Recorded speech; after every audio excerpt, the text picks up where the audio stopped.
오늘 주님 함께 나눌 주님의 말씀은 요한복음 19장 23절 24절입니다. 요한복음 19장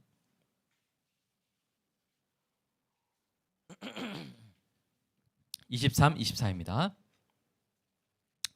저 여러분이 한 목소리로 합독하도록 하겠습니다.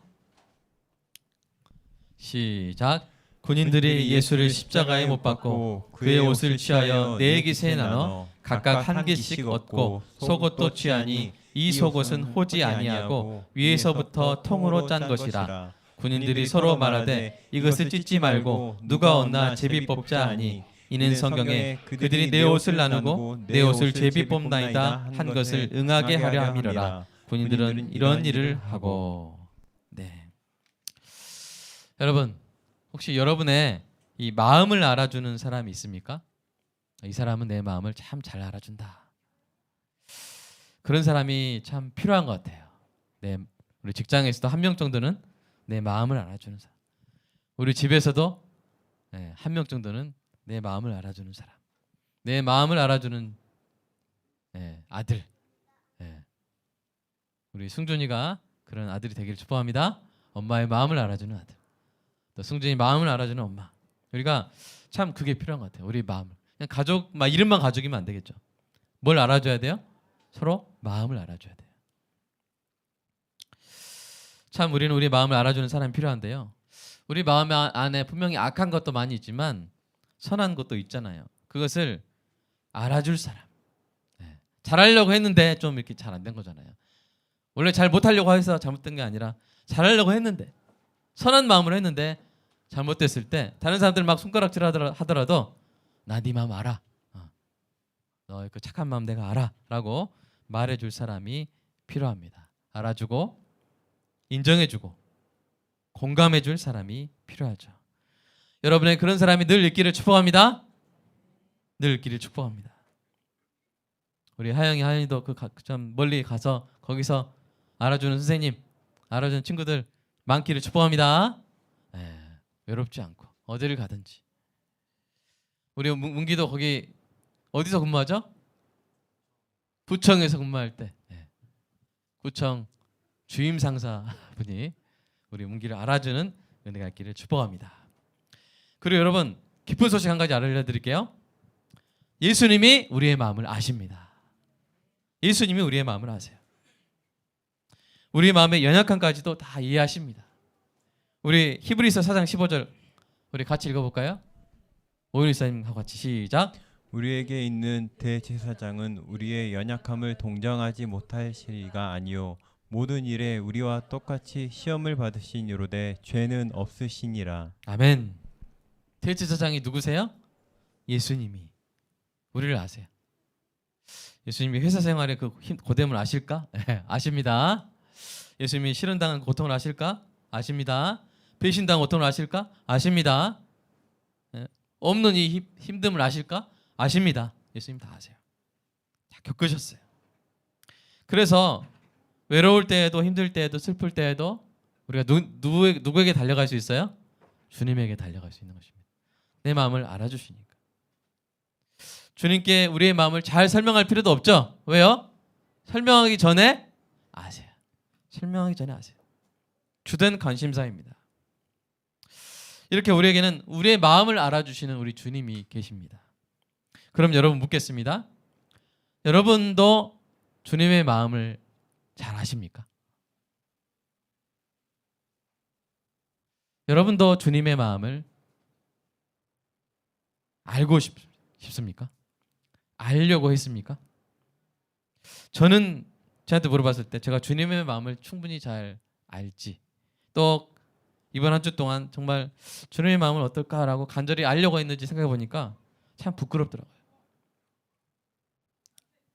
저도 그냥 누군가 제 마음을 알아주기를, 나 좀 알아줘, 이건 많이 하는데 내가 주님의 마음을 알고 싶어요. 주님 알려주세요 주님, 이랬던 시간은 상대적으로 부족했던 것 같습니다. 만약 여러분도 저와 비슷하다면 오늘 이 시간만큼은 정말 순수한 목적으로 정말 주님의 마음을 알고 싶다는 목적으로 설교를 들으시기를 바랍니다. 특별히 오늘은 십자가에 달리신 주님의 마음을 우리가 함께 알아갔으면 좋겠습니다. 그 처참한 십자가 형벌을 받으면서 어떤 생각을 했을까요? 어떤 마음으로 그 수치와 고통을 견디셨을까요? 여러분의 마음을 알아주시는 주님의 마음을 여러분도 알기 원하십니까? 관심이 있으세요? 네. 이 시간 성령께서 우리로 하여금 주님의 마음을 보게 하시는 은혜가 있기를 소망합니다. 여러분, 예수님의 십자가를 보는 두 가지 시점이 있어요. 하나는 신약의 시점이고, 예수님의 십자가가 있다면 신약의 시점이고, 하나는 구약의 시점입니다. 제 개인적으로 볼 때 신약의 시점은 비교적 쉽고 명쾌한 반면에 구약에서 보는 십자가는 약간 난해하지만 또 심오합니다. 그래서 두 가지 시점으로 다 볼 필요가 있어요. 종합해서 볼 필요가 있어요. 여러분, 구약의 시점에서 볼 때 예수 그리스도의 십자가는 예언된 사건이에요. 이미 일어난 사건이 아니라 예언된 사건입니다. 다 드러난 사건이 아니라 조금씩 드러나는 사건입니다. 구약의 구석구석에 그래서 그리스도의 십자가 사건에 대한 예언들이 들어가 있어요. 그 예언들이 그리스도의 십자가의 외부 사건들을 많이 보여줍니다. 요한복음에서 드러난 예언들만 한번 살펴볼까요? 여러분 시편 69편 21절 한번 읽어보겠습니다. 이것도 예언이에요. 읽어보겠습니다. 시작. 그들이 슬개를 나의 음식물로 주며 목마를 때 초를 마시게 하였사오니. 네, 이 예언이 바로 요한복음 19장 우리 앞으로 계속 보겠지만 28절 29절에 그대로 성취됩니다. 자, 읽어보겠습니다. 시작. 그 후에 예수께서 모든 일이 이미 이루어진 줄 아시고 성경을 응하게 하려 하사 이르시되 내가 목마르다 하시니 거기 신 포도주가 가득히 담긴 그릇이 있는지라. 사람들이 신 포도주를 적신 해면을 우슬초에 메어 예수의 입에 대니. 예수님 이걸 드세요. 뒤에 나오면 이것을 앞에 여러분 보십시오. 28절에 왜 드세요? 왜 드세요? 그 꼭 드시고 싶으셨어요? 성경을 응하게 하려고. 네. 예언된 거예요. 자, 시편 34편 20절 읽어보겠습니다. 시작. 그의 몸은 뭘 모성하시며 그 중에 하나도 꺾이지 아니하도다. 이것도 예언이에요. 어떻게 성취됐어요? 자, 33절 시작. 예수께서 일어서는 이미 죽으신 것을 보고 다리를 꺾지 아니하고. 예, 보통 이제 십자가형을 당하면 아주 오랫동안 고통당하면 죽거든요. 근데 이제 그 유월절 명절 전날이라서 그 시체를 치우기 위해서 그 양쪽에 있는 죄인들은 아직 안 죽었어요. 못 죽었어요. 그래서 어떻게 버려요? 다리를 부러뜨려 버려요. 그러면 호흡을 못 하니까 죽잖아요. 근데 예수님에 대해서는 이미 죽으셨어요. 너무 고통당하셔가지고 이미 죽으셔가지고 다리를 꺾지 않으신 거예요. 그다음에 스가랴서 12장 10절 읽어보겠습니다. 시작. 내가 다윗의 집과 예루살렘 주민에게 은총과 강구하는 심령을 부어 주리니 그들이 그 찌른 바 그를 바라보고. 어떻게 성취됐습니까? 34절 시작. 그중 한 군인이 창으로 옆구리를 찌르니 곧 피와 물이 나오더라. 네. 어떤 분은 그럴 수 있어요. 그래요. 아까 처음에 말한 거 신포도주 그거는 예수님이 성경에 응하게 하려고 해서 했다고 하니까 제가 이해가 되는데 혹시 그 시편 34편 20절하고 스가랴 12장 10절은 껴맞춘 거 아니에요? 막 이렇게 할 수 있어요. 근데 그게 아니에요. 바로 사도 요한이 이야기해 준 거예요. 바로 요한복음 19장 36절 37절을 볼까요? 시작. 이 일이 일어난 것은 그 뼈가 하나도 꺾이지 아니하리라 한 성경을 응하게 하려 함이라. 또 다른 성경에 그들이 그 찌른 자를 보리라 하였느니라. 그 또 다른 성경은 어디겠어요? 스가랴서를 말한 것이죠. 그러니까 성경은 가장 명확하게 해석하는 방법이 뭐냐면 성경은 뭘로 해석한다? 성경은 성경으로 해석한다. 이렇게 이야기를 해주고 있는 거예요. 이런 예언들이 이 십자가 사건의 이 외부 사건을 보여주는 반면에 십자가에 달리신 그리스도의 이 속마음을 보여주는 예언들도 있습니다. 그런 예언이 주로 어디에서 발견될 수 있을까요? 오늘 본문에 보면요. 여러분 오늘 본문 보시면 어떤 사건이 일어납니까? 예수님을 십자가에 못 박은 군인들이 예수님의 옷을 취하여 네 깃으로 나누고요. 각각 하나씩 가지죠. 그 다음에 속옷은 어떻게 해요? 찢지 않고 통으로 한 사람에게 몰아주죠. 제비 뽑아서. 그런 장면이 나옵니다. 근데요. 여러분 아까 성경 읽어보시면 아시겠지만 이것도 뭐예요? 구약의 예언의 성취예요. 그래서 아예 24절에서 그 부분을 인용했죠. 우리는 원문을 가서 볼까요? 시편 22편 18절. 자, 읽어보겠습니다. 시작. 내 겉옷을 나누며 속옷을 제비 뽑나이다. 네, 바로 여기서 인용된 거예요. 이것이 성취된 거예요. 정말 정확히 성취돼 있죠. 네. 내 겉옷을 제비 뽑고 속옷을 나누나이다. 이게 아니에요. 네. 정확히 돼 있어요. 그런데 이 예언이 들어가 있는 시편 22편을 오늘 주목하고 싶은 거예요.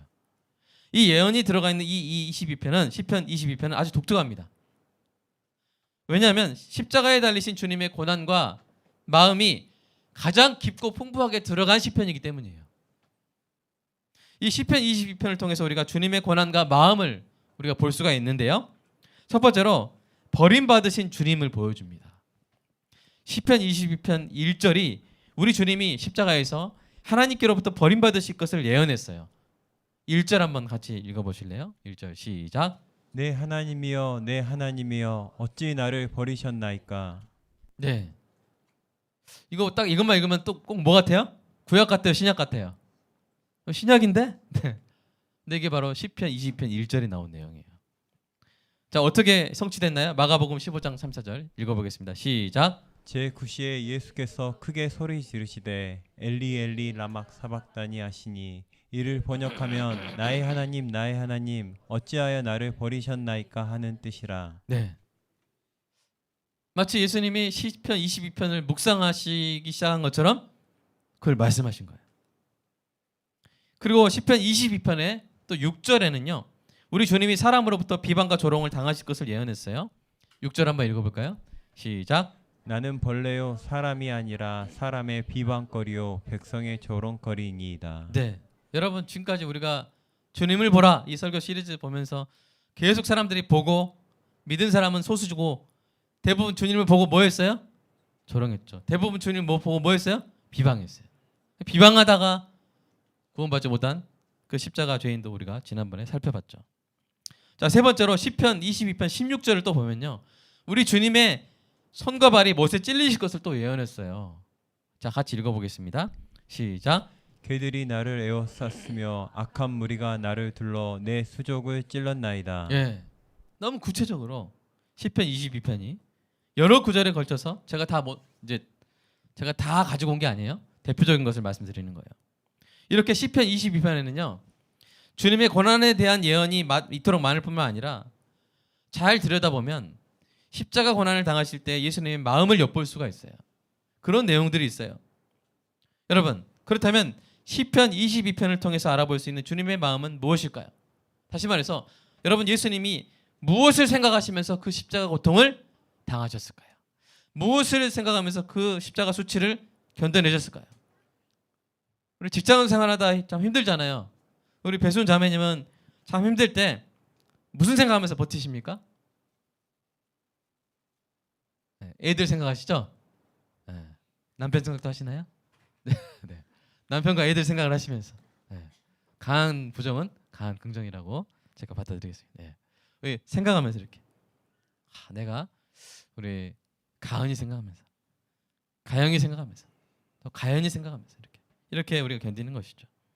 예수님은 과연 무엇을 생각하시면서 그 십자가 수치와 고통을 당하셨을까요? 여러분 시편 22편이 가르쳐주는 것이 바로 그것입니다. 여러분 예수님이 십자가에서 하신 대표적인 말씀 두 말씀 여러분 생각나는 거 한번 이야기해 보세요. 예수님이 십자가에서 하신 대표적인 말씀 어떤 말씀이 생각나세요? 아까 나의 하나님 어찌하여 나를 버리셨나이까 이거 생각나시죠? 이게 탑 10에서 1번이라면 그 다음에 뭘까요? 그 짧은 거 생각나시죠? 다 이루었다. 이게 두 개가 다른 건 혹시 생각 안 날 수 있어요? 내가 목마르다 이런 건 생각 안 나실 수 있어요. 그러나 이 두 가지는 생각나실 거예요. 이 복음서에 보면 대체적으로 이 나의 하나님 어찌 나를 버리셨나이까 이거를 아마 처음에 말씀하신 것 같고 제일 마지막에 숨을 거두실 때 다 이루었다 이렇게 하신 것 같아요. 여러분 나의 하나님 어찌 나를 버리셨나이까는 시편 22편 몇 절에 나와요? 시편 20편 몇 절에 나온다고 했어요 아까? 1절에 나온다고 했잖아요. 시작될 때. 그 다음에 시편 22편 31절을 보면 이렇습니다. 한번 읽어볼까요? 시작. 와서 그의 공의를 태어날 백성에게 전하며 주께서 이를 행하셨다 할 것이로다. 네, 이 히브리어로 돼 있는데 성경학자들은 이를 행하셨다, 이것이 어떤 표현과 연결되냐면 바로 요한복음 19장 30절에 하신 말씀과 연결된다고 이야기합니다. 한번 읽어볼까요? 시작. 예수께서 친 포도주를 받으신 후에 이르시되 다 이루었다 하시고 머리를 숙이시니 영혼이 떠나가시니라. 네, 이를 행하셨다. 영어로 has performed. has performed. 다 이루셨다는 뜻이에요. 다 이루셨다 할 것이로다 이렇게 써놨어요. 시편에. 그분이 메시아께서 그리스도께서 마지막에 다 이루었다 할 것이로다라고 예언을 한 거예요. 시편이. 시편 몇 편이요? 22편이. 근데 정말로 예수님께서 요한복음 19장에서 뭐라 하셨어요? 다 이루었다 하신 거예요. 여러분 뭔가 느낌이 안 오나요? 오나요? 느낌이 왔어요? 안 왔어요? 안 왔어요? 왔어요? 왔죠? 여러분 여기서 알 수 있는 게 뭐예요? 예수님이 십자가에 달리셨을 때 예수님이 시편 22편을 묵상하고 계셨다는 거예요. 시편 22편을 묵상하고 계셨다는 거예요. 그리고 인용까지 하셨다는 거예요. 예수님의 마음에 시편 22편이 있었다는 거예요. 예수님의 마음속 첫 번째 고통이 뭡니까? 바로 시편 22편 1편에서 말하고 있는 것처럼 예수님의 그 십자가의 영적 고통의 첫 번째가 뭐예요? 버림받은 거예요. 버림받은 거예요. 예수님이 십자가에서 하나님께로부터 버림받았어요. 여러분, 예수님은 사실 많은 버림을 받았어요. 백성도 또 예수님 버렸어요. 그래서 예수님과 바라바 중에 누구를 선택했어요? 예수님과 바라바 중에 전수일사님, 예수님과 바라바 중에 누구를 선택했어요? 군중들이 바라바를 선택했어요. 바라바를. 그렇죠? 그다음에 제자들 또 예수님을 버렸어요. 도망갔어요. 수제자는 3번 부인했고 나쁜 제자는 예수님 팔아먹었죠. 얼마나 고통스럽겠어요, 여러분. 얼마나 고통스럽겠어요. 여러분 제가 광주에 온 게 제가 이렇게 개척하려고 온 게 아니라 제가 청년들을 다 가르쳤는데 청년들이 목사님 이제 나가세요. 목사님께 배우기 싫어해서 버림받아서 왔으면 제가 얼마나 힘들겠어요. 서울을 보기 싫겠죠, 막 서울을. 그죠? 다음 주에도 3명 온다 그래요. 버림받은 거 아닙니다.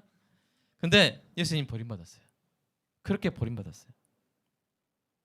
그러나 그런 버림받음의 고통마저도 예수님이 영원토록 무한한 기쁨으로 교제하시던 하나님 아버지께로부터 버림받는 것에 비하면 아무것도 아니었어요. 하나님 아들 예수님이 아버지 하나님으로부터 외면당하고 버림받을 때의 그 고통은요, 제가 솔직히 이해할 수도 없고 표현할 수도 없어요. 제가 이해할 수도 없고 제가 표현할 수 없어요. 우리는 결코 그 고통을 이해할 수도 없고 맛볼 수도 없어요. 그래서 여러분 막 십자가에 어떤 목사님은 자기를 십자가에 못 박잖아요. 막 이렇게 하면서 이렇게 그 사진도 뜨고 했는데 우리가 막 우리 손에 직자 정말 그때 그대로 재현한다 할지라도 우리는 그리스도의 십자가에 절대 근접할 수 없어요. 단지 막 손발 못 박히고 그게 아니에요. 가장 큰 고통은 뭐예요? 아버지께 버림받은 거예요. 저는 제대로 표현할 수 없습니다. 다만 그보다 훨씬 적은 고통을 들어서 예수님의 고통의 10,000분의 1을 한번 헤아려 볼 뿐이죠. 예를 들어서 그 고통은 시련의 고통과 비슷해요. 시련 당했을 때. 사랑하는 여러분, 시련 당해 보신 적 있습니까? 네. 시련 당해 보신 적 갑자기 눈물이 촉촉해지는 분들이 없는데요. 특히 감성이 예민한 나이에 정말로 사랑했던 사람에게서 버림받으면 그 고통은 이루 말할 수 없어요. 그래서 이러한 시련의 고통이 실제로 심장 기능에 악영향을 준다는 그런 연구 결과가 있을 정도입니다. 여러분, 하나님은 사랑이시죠. 예수님과 하나님의 사랑은 삼위일체 간의 영원한 시적 사랑이었어요. 우리가 알 수 없는 정말 완벽한 사랑이었어요. 그런데 그 하나님 아버지께로부터 예수님이 버림받은 거예요. 예수님이 잘못했어요? 예수님 부족해요? 아니요. 죄가 없으시고 오히려 온전히 순종하셨기 때문에 버림받으신 거예요. 여러분, 한 개인이나 국가로부터 버림받은 게 아니에요. 제가 어떤 사람부터 버림받으면 그 사람 제가 늘 보는 게 아니기 때문에 괜찮잖아요. 제가 막 대한민국에서 버림받으면 그냥 미국 가서 살면 되죠. 그러나 하나님은요, 온 우주를 다스리시고 온 우주에 계신 분이에요. 온 우주에 충만하신 분으로부터 추방당하신 거예요. 공허와 죽음의 고통이로 버림받으신 거예요. 이것은 마치 우리가 이 지구에서 추방된 것 같아요. 예. 지구에서 추방되면 어떻게 돼요? 우주 공간 상상해 보세요. 보셨어요? 깜깜하고 소리도 없는 절대 고독의 그 우주 공간에 버려진 것과 같은 것입니다. 그래서 시편 22편 1절을 전체 한번 읽어볼까요? 그 예수님의 고통이 나타나 있는데요. 자, 읽어보겠습니다. 시작. 내 하나님이여 내 하나님이여 어찌 나를 버리셨나이까 어찌 나를 멀리하여 돕지 아니하시오며 내 신음소리를 듣지 아니하시나이까. 정말 예수님의 마음이 그대로 예언되어 있어요. 놀랍습니다. 상상해 보십시오. 고통 중에 신음소리를 내도 하나님이 듣지 않으세요. 가장 사랑하는 분으로부터 가장 철저하게 버림을 받았어요. 그런데 그 와중에도 예수님의 마음에 있었던 게 뭐예요? 역설적이지만 그 와중에도 그 완벽한 버리심을 당하는 와중에도 예수님의 마음에 뭐가 있었다는 거예요? 그 증거가 되는 게 저기 있잖아요. 뭐가 있었다는 거예요? 하나님의 말씀이 있었다는 거예요. 하나님의 버리심을 당하는 그 와중에도 그 고통마저도 무엇으로 견디셨다는 거예요? 하나님의 말씀으로 견디셨다는 거예요. 놀랍지 않습니까? 예수님의 마음에 하나님의 말씀이 있었어요. 둘째로 예수님은 하나님의 말씀을 생각했을 뿐만 아니라 하나님의 백성을 생각하면서 견디셨어요. 예수님이 십자가에서 죽으실 때 마지막으로 하신 말씀 아까 읽었지만 다시 한번 읽어보겠습니다. 시작. 예수께서 신 포도주를 받으신 후에 이르시되 다 이루었다 하시고 머리를 숙이시니 영원히 떠나가시니라. 예수님이 여러분 사실은 이게 십자가에서 달리면 지난 시간에 제가 숨 쉬는 게 십자가에서 어렵다고 했어요. 숨 쉬는 게 어려워요. 왜냐하면 이게 여기다가 못을 박았거든요. 근데 여기가 강하지 않잖아요. 그러니까 이것을 숨 쉬려면 이렇게 몸을 당겨야 되는데 그럼 여기가 찢어지겠죠. 여기 신경이 몰려있기 때문에 엄청 아파요. 그리고 이게 몸을 옆으로 막 비틀면서 숨 한 번 쉬어야 되는 거예요. 정말 숨 한 번 쉬는 게 너무 고통스러운 거예요. 온몸이 찢어지고. 그렇기 때문에 예수님이 특별히 마지막에 돌아가실 때 다 이루었다 하셨는데 사실 그 앞에 생략된 말이 있는 거예요. 뭘 이루셨다는 것인지 생략된 말이 있는 건데 그때까지 지금 시편 22편을 묵상하고 계시잖아요. 그러니까 그 힌트를 어디서 얻을 수 있을까요? 바로 시편 22편 31절에서 얻을 수 있는 거예요. 우리 한번 읽어볼까요?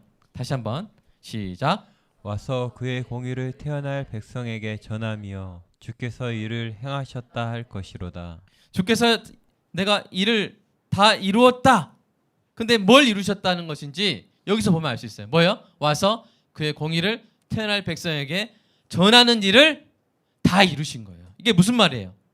바로 하나님께서 예수님에게 주신 백성의 죄값을 대신 다 치르고 하나님의 의를 예수 그리스도의 십자가 보혈로 인한 그 하나님의 의를 누구에게 전해져요? 태어날 백성이란 말은 거듭날 백성에게 전해주는 그 일을 뭐 하셨다? 다 이루었다 할 것이로다 하고 예수님이 그렇게 말씀하시고 죽으신 거예요. 바로 이 사실에서 우리는 십자가에 달리신 예수님의 마음에 있었던 또 하나의 소중한 존재를 발견하게 되는 것입니다. 그것이 무엇입니까? 그것은 바로 예수님의 십자가 고통으로 구원받을 저와 여러분이었습니다. 저와 여러분이 예수님의 마음속에 있었습니다. 이것을 뒷받침하는 내용이 있는데요. 그것은 예수님이 십자가 고난을 몇 시간 앞두고 하나님께 드린 요한복음 17장의 기도예요. 여러분 요한복음 17장의 기도에서 보면 놀랍게도 우리는 예수님이 뭔가를 계속 되뇌이고 있는 것을 발견하죠. 예수님이 똑같은 표현을 똑같은 내용을 계속 되뇌이고 있는 거예요. 아까 우리 배수연 자매님 힘들고 어려울 때 아유 가연이 하면서 이렇게 버티듯이 예수님이 뭔가를 계속 되뇌고 계신 거예요. 요한복음 17장 2절, 6절, 9절, 11절 12절, 14절에서 7번이나 되뇌이고 계신 그 내용은 뭐냐면요. 아버지께서 내게 주신 백성이라는 거예요. 예를 들어볼까요? 2절 한번 읽어볼까요? 2절 시작. 아버지께서 아들에게 주신 모든 사람에게 영생을 영생을 주게 주게 하시려고. 9절 시작. 내가 그들을 위하여 비옵나니 내가 비옵는 것은 세상을 위함이 아니요 내게 주신 자들 위함입니다. 네. 그 17장에 계속 7번이 나오는 게 뭐예요? 내게 주신 자들. 내게 주신 자들. 다른 말로 뭐예요? 다른 말은 뭐예요? 찬민이죠. 유민이죠. 승준이죠. 형원이죠. 혜원이죠. 그렇죠? 사랑이죠. 내게 주신 예준이죠. 유겸이죠. 문기죠. 계속 되뇌이신 거예요. 7번이나. 그 고통을 앞두고 계속 되뇌이시는 거예요. 마치 배순 우리 성도님이 힘들고 어려울 때 애들 이름 막 되뇌이듯이 예수님이 그렇게 하신 거예요. 견뎌내시려고, 이겨내시려고 저와 여러분을 계속 되뇌이신 거예요. 예수님이 십자가를 앞두고 그 십자가로 구원받을 백성을 생각하고 되뇌이셨고, 그 되뇌임이 언제까지 계속된 거예요? 십자가 죽음까지, 죽기 직전까지 하셨고, 제일 마지막에 이제 다 이루었다. 내가 찬민이를 해야 될 일을 내가 다 이루었다. 그렇게 말씀하신 거예요. 하나님께로부터 받으신 백성을 구원하기 위한 모든 일을 다 이루신 것입니다. 마지막까지 자기 백성을 생각하셨고 그 생각으로 십자가의 모든 고통을 견뎌내신 것입니다. 바로 저와 여러분을 구원하신다는 기쁨과 만족으로 그 고통을 이겨내신 줄로 믿습니다. 우리 히브리서 12장 2절에 나오죠. 예수님의 마음이. 읽어볼까요? 시작. 믿음의 주여 또 온전하게 하신 이인 예수를 바라보자. 그는 그 앞에 있는 기쁨을 위하여 십자가를 참으사 부끄러움을 개의치 아니하시더니 하나님 보좌 우편에 앉으셨느니라. 아멘. 이사야서 53장 이렇게 이야기합니다. 시작. 그가 자기 영혼에 숭고한 것을 보고 만족하게 여길 것이라. 네. 그 고통을 겪으면서 또 겪고 나서 기뻐하시고 만족히 여기는 것은 그 고통으로 인해 저와 여러분이 예수를 믿는 자들이 구원받을 것을 바라보셨기 때문인 줄로 믿습니다. 여러분, 지금까지 우리는 요한복음 19장과 시편 22편을 통해서 예수님의 마음을 들여다보았습니다. 십자가에 달리신 예수님의 마음에는 두 가지가 있었죠. 하나는 뭐예요? 하나님의 말씀. 또 하나는 뭐예요? 하나님의 백성. 하나님의 말씀에 대한 묵상과 하나님의 백성에 대한 사랑이 그 안에 가득해서 그 십자가 고통을 이겨내신 것입니다. 여러분, 십자가에 달리신 예수님의 마음에 하나님의 말씀에 대한 묵상이 있었다는 사실이 저와 여러분에게 얼마나 큰 도전이 되는지 몰라요. 저와 여러분도 고난의 시기에, 고난이 심할 때 이런 생각도 들잖아요. 하나님 날 버리셨나? 하나님 저에게 왜 이렇게까지 하시죠? 왜 저를 외면하시죠? 이런 생각까지 들 때에도, 그때에도 여전히 하나님의 말씀을 붙잡고 견뎌내는 저와 여러분이 되기를 간절히 소망합니다. 예수님을 생각하세요. 나를 버리셨나이까 하는 그것도 우리가 시편 22편을 모르면 아, 예수님 불평하시나 보다,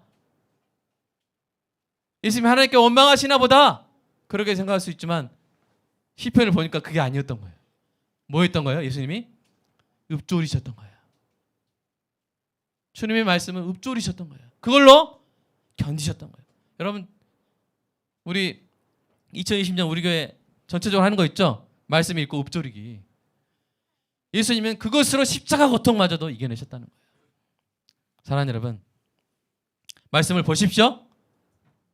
자, 오늘 아멘 성가대 다 출석 안 했나요? 말씀 보시기 바랍니다. 말씀을 마음에 담으시기 바랍니다. 그리고 힘들고 어려울 때 말씀을 읊조리시기 바랍니다. 이것이 바로 예수님이 십자가 비결을 이겨내신, 십자가 고통을 이겨내신 비결이라는 거예요. 사랑하는 여러분, 또 한 가지가 있었죠? 십자가에 달리신 예수님의 마음에 또 한 가지 뭐가 있었어요? 옆에 분 보고 이렇게 해보겠습니다. 제가 있었대요. 시작. 제가 있었대요. 성준이가 있었대요. 여러분, 얼마나 큰 감동입니까? 예수님이 나를 이렇게까지 생각하셨다니. 예수님의 마음속에 내가 얼마나 소중한 존재인지 알 수 있어요. 이 얼마나 큰 감동입니까? 십자가에 달리신 예수님의 마음을 알고 싶어서 예수님의 마음을 들여다봤더니 그 안에 누가 있어요? 내가 있는 거예요. 예수님의 마음을 알고 싶은 순수한 마음으로, 주님 오늘 제가 주인공이 아니고요, 제가 위로받는 게 이 설교의 목적이 아니고요, 주님 오늘 좀 주님의 마음만 제가 순수하게 보고 싶습니다 하고 주님의 마음을 설교를 따라서 들여다봤더니 참된 위로가 거기 있는 거예요. 내가 위로받으려고, 저는요 교회 올 때 위로받으려고 와요. 목사님 왜 이렇게 위로를 안 주시나요? 저는 위로받기 위해서 교회에 와요. 그러면 오히려 위로를 못 받을 수 있어요. 자기 중심에서 벗어나지 못하면 위로를 받을 수가 없어요. 그러나 오히려 내가 순수하게 주님을 바라보고 주님의 마음속을 들여다볼 때 세상이 줄 수 없는 위로가 주님의 마음속에 있는 줄로 믿습니다. 얼마나 참 설교를 쓰면서 주님의 말씀을 묵상하면서 이 못난 내가 주님이 십자가를 이겨내신 원동력이었다니 너무나 큰 은혜를 누렸습니다. 사랑하는 여러분, 오늘 이 감동을 붙잡고 여러분께 묻습니다. 여러분 마음속에 주님이 계십니까? 대답해 보세요. 여러분 마음속에 주님이 계십니까? 계신다면 여러분 마음속에 주님에게 어떤 자리를 내어주셨습니까? 여러분 마음속 주님은 어떤 분이세요? 골라보세요. 종이십니까? 왕이십니까? 여러분 마음 속에 있는 그 주님, 하늘에 계신 그 주님이 아니라 그 주님을 모시고 있는 여러분 마음속의 주님이 종이십니까? 왕이십니까? 주변이십니까? 중심에 계십니까? 예수님이 수단이십니까? 요술램프 3번 문지르면 나오는 진이이십니까? 아니면 목적이십니까? 사용의 대상이십니까? 사랑의 대상이십니까? 자주 잊어버리는, 내가 그냥 막 관심 있는 거 막 해보, 자주 순간 잊어버리는 그런 존재입니까? 아니면 기쁠 때나 아플 때나 오히려 더 생각나는 분이십니까? 여러분 마음속 주님은 어떤 분이세요? 사랑하는 여러분, 제가 에케 도미누스, 주님을 보시라고 외칠 때 여러분 정말로 시선을 주님께 돌리십니까? 제가 전하는 만큼, 아니 그 이상으로 여러분 마음속 주님이 정말로 소중하고 귀하신 분입니까? 만약 그렇지 않다면 오늘 우리 모두가 철저히 회개하고 우리 마음속 오직 주님께 합당한 가장 소중한 자리를 드려야 할 줄로 믿습니다. 드려야 될 줄로 믿습니다. 지금 하세요. 지금 자리 옮기세요. 우리 지금 주님의 자리 옮기세요. 저 변들이 있다면 다시 마음의 중심에 옮기세요. 어디 뭐 하인 방에 있으면 여러분 마음의 왕자로 지금 옮기세요. 지금 옮기세요. 옮기셨습니까? 그렇다면 사랑하는 여러분, 주님의 몸된 교회를 귀하게 대하는 것으로 우리의 마음을 표현해야 될 줄로 믿습니다. 이게 무슨 말이냐면요, 여러분 사도 바울이 예수님을 만나기 전에 이름이 뭐였어요? 사울이었어요. 이 사울이었던 시절에 사울이 한 일이 뭐예요? 한번 읽어볼까요? 시작. 사도행전 8장 3절 시작. 사울이 교회를 잘멸할세 각 집에 들어가 남녀를 끌어다가 옥에 넘기니라. 사울이 교회를 뭐예요? 잔멸이 뭐냐면 막 물어뜯는 건 말이에요. 사울은 직업이 교회를 물어뜯는 야수였어요. 근데 그 사울을 예수님이 만나주세요. 다메섹 도상에서 만나주셔서 예수님이 교회를 박해하던 사울에게 뭐라고 말씀하셨어요? 읽어볼까요? 시작. 사울아, 사울아, 내가 어찌하여 나를 박해하느냐 하시거늘 대답하되 주여 누구시나이까 이르시되 나는 내가 박해하는 예수라. 여러분 잘 보세요. 빨간색 글씨. 여러분 예수님이 사울에게 어찌하여 내 교회를 박해하느냐 그러셨어요? 어찌하여 나를 따르는 신자들을 박해하느냐 그러셨어요? 뭐라고 하셨어요? 어찌하여 나를 박해하느냐 그랬어요.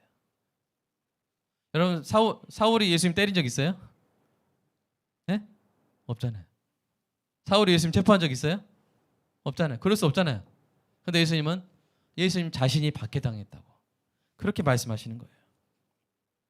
여러분, 제 팔이 제 몸인 것처럼 교회가 그리스도의 몸입니다. 아멘. 그래서 예수님이 교회를 예수님 자신으로 여기셨다면 우리도 그래야 될 줄로 믿습니다. 그러니까 교회에 대한 우리의 태도가 그리스도에 대한 우리의 태도를 보여주는 거예요. 교회를 함부로 대하는 것은 그리스도를 함부로 대하는 것입니다. 반대로 교회를 늘 마음을 품고 애지중지하면서 한마디라도 목사와 성도 사이를 이어주고 성도와 성도 사이가 하나가 되게 교회를 세우려고 노심초사하는 것처럼 말 한마디 하더라도 단어를 막 고르는 거예요.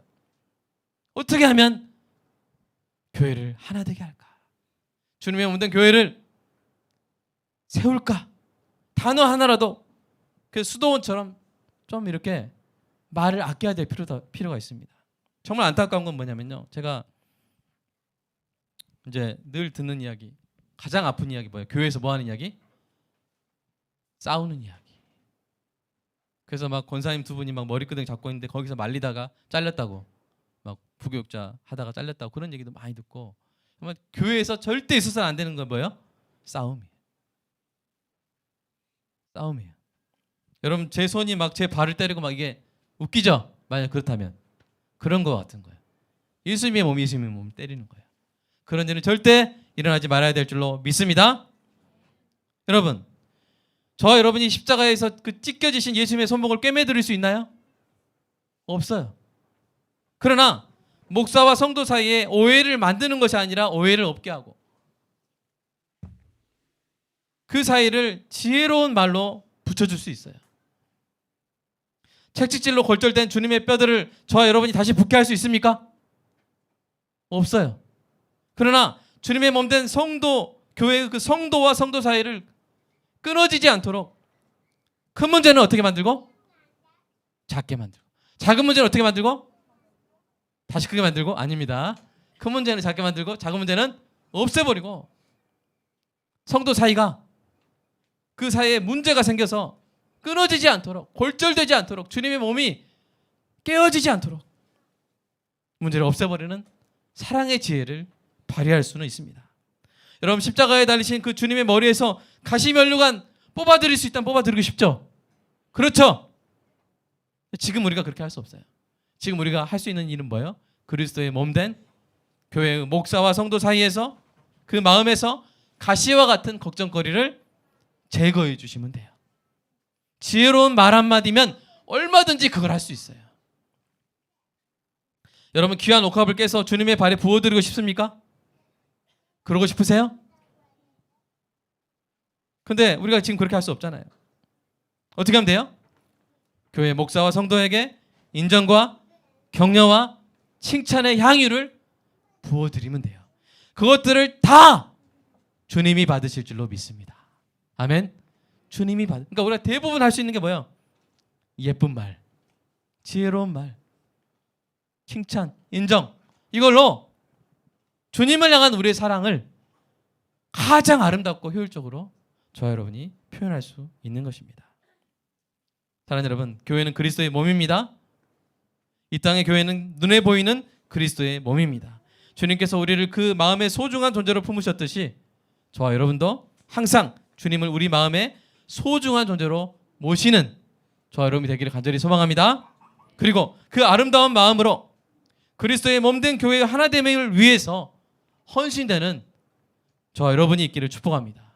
얼마 전에 제 첫째 아들이 손가락이 부러졌어요. 골절됐는데 새끼손가락 골절됐는데 막 기도가 절로 나오더라고요.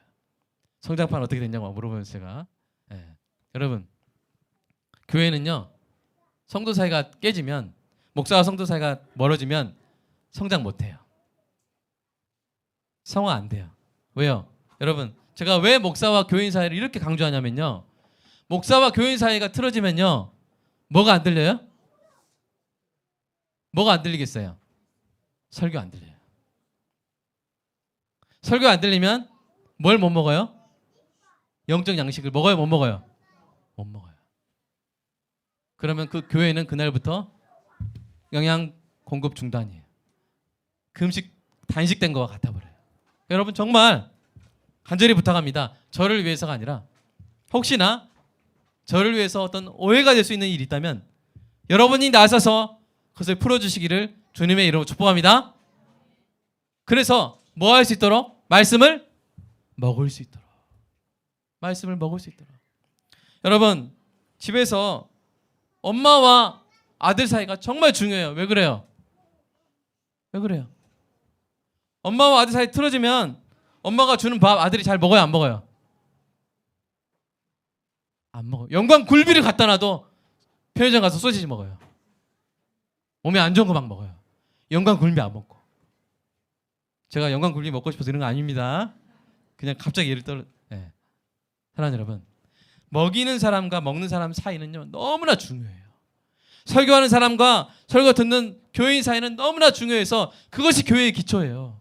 그러니까 절대 제가 좀 못났더라도 부족하더라도 무슨 여러분 저를 위해서 조언해 주실 일 있으면 저한테 직접 말씀해 주시고, 절대로 저와 교인 사이가, 목사와 성도 사이가 더 가까워지도록, 주님의 몸된 그리스도의 교회가 그 뼈가 더 붙을 수 있도록 그렇게 도와주시기를 주님의 이름으로 축복합니다. 로마서 12장 27절 이 말씀을 기억해 주십시오. 함께 읽어보겠습니다. 시작. 너희는 그리스도의 몸이요 지체의 각 부분이라. 우리 빛골광교회는 그리스도의 몸입니다. 우리는 서로 붙어 있어야 돼요. 설교하는 자와 설교 듣는 자가 친밀해야 돼요. 오해가 없어야 돼요. 갈등이 없어야 돼요. 만들면 안 되고 있는 것도 없어야 돼요. 그래서 저는 마음껏 주님의 말씀을 전하고, 여러분은 마음껏 주님의 말씀을 먹어서 우리 교회가 늘 2020년 표어처럼 그리스도에게까지 자라나는 2020년 되는 은혜가 있도록 이 시간 함께 기도했으면 좋겠습니다. 오늘 설교를 통해서 우리 각자가 주님의 마음을 알아서 주님을 가장 소중한 분으로 우리의 마음에 모시고 그 마음으로 주님의 몸된 교회를 사랑할 힘과 지혜를 주시라고, 우리가 주님의 마음을 알고 그 속에서 우리 자신을 발견하고, 그래서 우리도 주님을 가장 소중한 분으로 우리 마음에 모시고 그 마음을 눈에 보이는 이 땅의 지혜로운 말과 사랑의 언신으로 표현할 수 있는 성령 충만함을 주시라고 이 시간 간절히 기도하겠습니다. 사랑의 아버지 하나님 감사합니다. 오늘 주신 말씀 하나님, 주님을 사랑합니다. 주님, 오늘 주님의 마음을 들여다보려고 했는데 그 마음속에서 참된 위로를 받았습니다. 주님의 마음 안에 내가 있는 것을 보았습니다. 그 어렵고 있는 시기 가운데서도 하나님의 말씀을 붙들고 계신 예수님, 하나님의 백성을 붙들고 계신 예수님을 발견했습니다. 주님, 이제 내 마음 가운데서도 주님이 가장 중심에 계시기를 소망합니다. 나의 가장 사랑하는 주님이 되시기를 소망합니다. 나의 종이 아니라 나의 주인이 되시고, 나의 주변이 아니라 나의 중심에 계시며, 사용의 대상이 아니라 사랑의 대상이 되시며, 주님, 나의 수단이 아니라 나의 목적이 되어 주시옵소서. 내 마음에 주님이 하늘 보좌에 앉은 그 주님의 그 영광스러움을 그대로 닮을 수 있는, 주님을, 귀하신 주님을 귀하게, 아름다우신 주님을 아름답게 내 마음에 담아 모시는 주님 은혜가 있게 하여 주시옵소서. 주님이 그토록 내 마음속에 소중한 분이시기 때문에 주님을 이제 섬기기를 원하는데, 십자가에 달리신 주님은 이미 죽으시고 부활하셨고 이제 우리가 어떻게 주님을 섬길까 하였더니, 주님 이제 교회를 섬기는 것이 주님을 섬기는 것이고, 목사와 성도 사이를 섬기는 것이 주님을 섬기는 것이고, 성도와 성도 사이를 섬기는 것이 주님을 섬기는 것임을 오늘 배웠습니다. 주님, 주님을 주인으로 모신 우리의 마음을 주님의 몸된 교회를 아름답게 섬기는 일로 주님 드러낼 수 있도록 우리의 입술이 지혜롭게 하시고, 우리의 입술에 거룩한 파수꾼을 세워주시고, 우리의 입술에서 선한 말들이, 지혜로운 말들이, 이어주는 말들이 나오게 하여 주시옵소서. 지혜로운 말로 얼마나 놀라운 일들을 할 수 있는지요. 주님, 우리 입술에서 약이 나오게 하시고, 보약이 나오게 하시고, 사랑의 띠가 나오게 하시고, 연고가 나오게 하시고, 한창코가 나오게 하시고, 붕대가 나오게 하시고, 우리의 입에서 그리스도의 몸을 온전히 싸매는 치유의 은혜가 흘러나오게 하여 주시옵소서. 주님 간절히 소망합니다. 그것으로 우리의 마음을, 우리 안에는 주님을 다시 한번 뜨겁게 사랑하는 눈으로 바라볼 수 있는 우리 모두가 되게 하여 주시옵소서. 우리에게 성령 충만을 허락하여 주시옵소서. 성령 충만함을 우리의 입술에 부어 주시옵소서. 우리 마음에 부어주시고 우리의 눈에 부어주사 주님의 몸된 교회를 사랑하게 하여 주시옵소서. 뜨겁게 사랑하고 실천하게 하여 주시옵소서. 주님 감사합니다. 사랑합니다.